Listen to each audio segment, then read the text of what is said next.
सास ने किया बहू को माफ।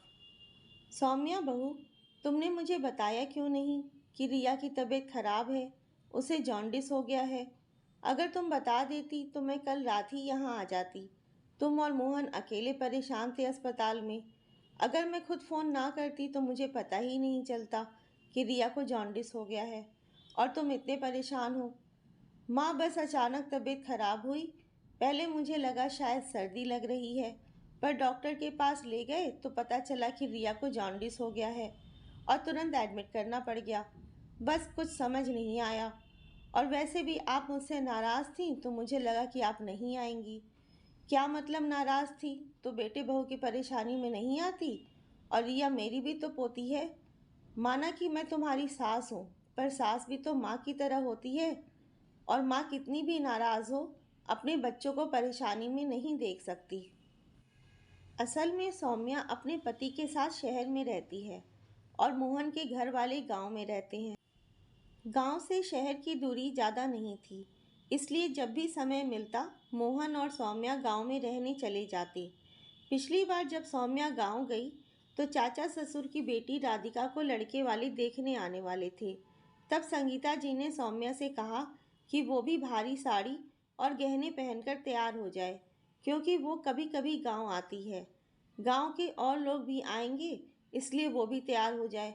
पर सौम्या ने ये कहकर मना कर दिया कि माँ, गर्मी बहुत है और रिया भी छोटी है, परेशान करती है, इसलिए मैं कोई हल्की साड़ी पहन लेती हूँ।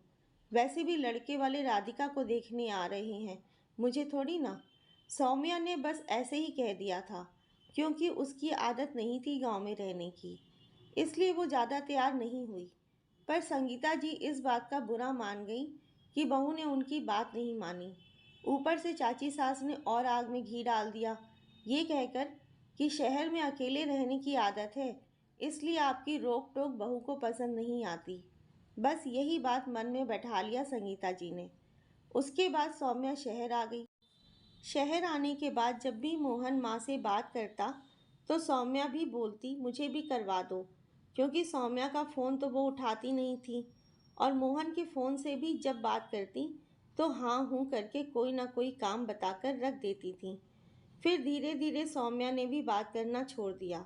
और आज रिया की तबीयत जान संगीता जी दौड़ी चली आईं और आते ही बिल्कुल माँ की तरह सब संभाल लिया। 2 दिन बाद रिया को अस्पताल से छुट्टी मिल गई और संगीता जी के आने से सौम्या को घर पर भी बहुत सहारा मिला, क्योंकि रिया बीमारी की वजह से बहुत चिड़चिड़ी हो गई थी और उसे कोई काम करने नहीं दे रही थी। माँ, थैंक यू ऐसे समय में मेरा साथ देने के लिए। सच में आप नहीं आती तो मैं अकेले सब कैसे मैनेज करती। और माँ, मुझे उस बात के लिए भी माफ़ कर दें। मैंने आपकी बात काटने के लिए वो नहीं कहा था। मुझे सच में गर्मी लग रही थी, इसलिए। बस बहू, अब तक वही बात लिए बैठी है।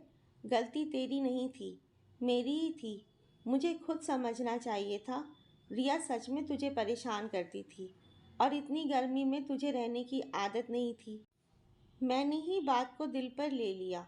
और तूने ये कैसे सोच लिया कि बहू से नाराज़गी पोती की बीमारी से ज़्यादा है क्या?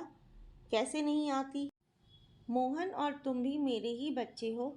मैं कैसे तुमको परेशानी में देख सकती थी?